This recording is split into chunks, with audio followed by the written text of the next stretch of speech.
ಜನರ ಸಮಸ್ಯೆಗಳ ಪರಿಹಾರ ಮಾಡಬೇಕು, ತಳ ಸಮುದಾಯದ ಜನರನ್ನ ಮೇಲೆತ್ತಬೇಕು ಅನ್ನೋದು ನಿಮ್ಮ ಮನಸ್ಸಿನಲ್ಲಿಲ್ಲ. ಖಜಾನೆಯನ್ನೇ ಲೂಟಿ ಮಾಡಿ ಕಾಲಹರಣ ಮಾಡಿ ಹೊರಟೋಗ್ಬೇಕು ಅನ್ನೋ ತೀರ್ಮಾನಕ್ಕೆ ನೀವು ಬಂದಂಗೆ ಕಾಣ್ತದೆ. ಬಟ್ ಜನ ನಿಮ್ಮಿಂದ ಬಯಸಿದ್ದು ಇದಲ್ಲ. ಸಿದ್ದರಾಮಯ್ಯನವರ ಭಾಷಣಗಳು, ಅವರ ಮಾತುಗಳನ್ನು ಕೇಳಿಬಿಟ್ರೆ ನಮ್ಮ ಕಡೆ ಹೇಳ್ತಾರೆ ಕಂಕಳಲ್ಲಿರೋ ಮಗು ಕೆಳಗೆ ಬಿದ್ದೋಯ್ತು ಅಂತ. ಯಾಕಂತಂದ್ರೆ ಕಲರ್ಫುಲ್ ಮಾತುಗಳಾಡಿದ್ರೆ ತಾಯಿ ಕಂಕಳಲ್ಲಿ ಹಾಕೊಂಡಿರೋ ಮಗು ಈ ಮಾತುಗಳನ್ನು ಕೇಳಿದ ತಕ್ಷಣ ಮರ್ತುಬಿಟ್ಟು ಮಗುವನ್ನೇ ತಳಗ್ ಬಿಟ್ಬಿಟ್ರು ಅಂತ ಒಂದು ಗಾದೆ. ಅದು ಕಂಕಳಲ್ಲಿದ್ದ ಮಗು ತಳಗ್ ಬಿತ್ತು ಅಂತ. ನಿಮ್ಮ ಭಾಷಣ ಮಾತ್ರ ಹಂಗಿರ್ತದೆ, ಆದ್ರೆ ನಿಮ್ಮ ನಡೆ ಹೆಂಗಿದೆ ಇದರಿಂದ ಅರ್ಥ ಆಗತ್ತೆ ಸಿದ್ದರಾಮಯ್ಯನವರು ನಡೆನೇ ಒಂದು ನುಡಿನೇ ಒಂದು ಅಂತ. ಅದಕ್ಕೆ ಬಹಳ ಸಾರಿ ನಾವು ಹೇಳ್ತೀವಿ, ಅವರು ನುಡಿದಂತೆ ನಡೆಯಲ್ಲ, ನಡೆದಂತೆ ನುಡಿಯಲ್ಲ.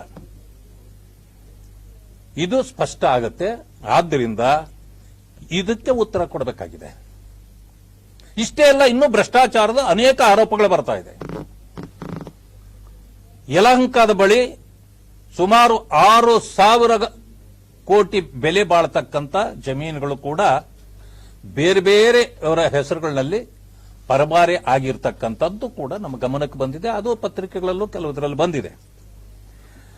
ಅದರ ಸಂಪೂರ್ಣ ಇದನ್ನ ನಾನು ಹೊರತೆಗೀತಾ ಇದ್ದೇನೆ. ಸಂಪೂರ್ಣ ದಾಖಲೆಗಳು ಇನ್ನೊಂದು ವಾರದಲ್ಲಿ ಬರೋದಿದೆ ನನ್ನ ಕೈಲಿ.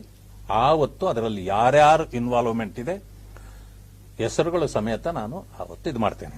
ಅಲ್ಲಿವರೆಗೆ ಅದನ್ನ ಈ ಸದ್ಯಕ್ಕಿರಲಿ.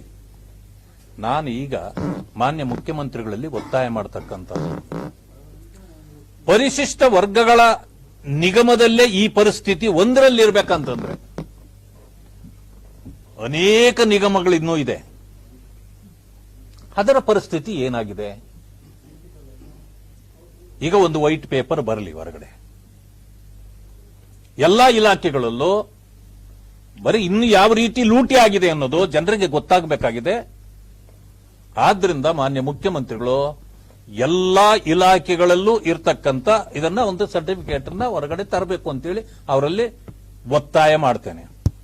ಶ್ವೇತ ಪತ್ರವನ್ನ ಹೊರಡಿಸಬೇಕು, ಇಮ್ಮಿಡಿಯೇಟ್ಲಿ ಹೊರಡಿಸಬೇಕು.